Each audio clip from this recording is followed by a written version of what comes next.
Hey gamers, have you felt like you haven't gotten enough adrenaline pumping while playing Final Fantasy XIV? Have you ever wanted everyone to respect you lest you unleash your ungodly wrath? Well, Healer might be for you. Healing is both a simple thing to get into, but also arguably one of the harder things. There is a lot more responsibility and brainpower put into healing than pretty much everything else you can do. Combine the utility and survivability of the tank and the average DPS of a machinist, and you get the healer. Your job is to do as much damage while also making sure that you and your allies remain alive enough to finish whatever encounter you've gotten yourself into.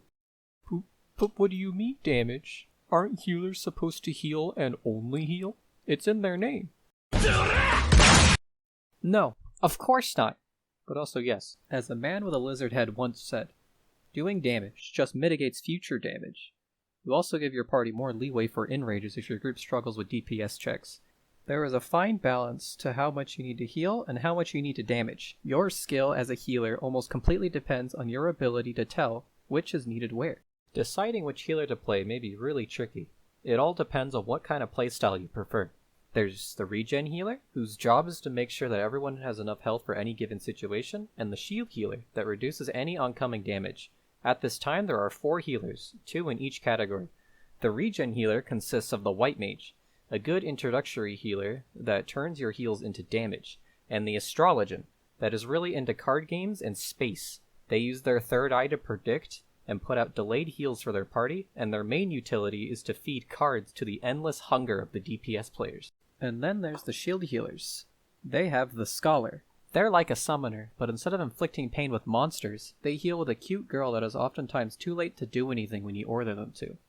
And finally, there's the Sage. Imagine the gun class, but instead of having 1 gun, they have 4. And instead of shooting bullets, they shoot shields. Now let's say you've picked a healer and learned the basics. You now need to learn how to be a mother. Healing is not only about reacting to what the boss does, it's also about reacting to what your party members do. You have to wrangle around a bunch of toddlers trying to kill themselves. Yeah, sure, you can rescue a person out of danger, but sometimes they'll just look at you like a sad dog that isn't allowed to eat a chocolate cake covered in mold and battery acid that was left outside in the rain. But don't worry. In group content, there is another healer that is likely going through the same traumatic experience that you are. Like any healthy relationship, doing harder content requires communication to keep everything afloat.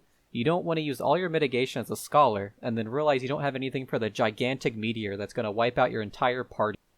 In conclusion, if you like self-inflicted torture, Healer is perfect for you. You've been blessed by Leonardo da Flo. Good luck out there.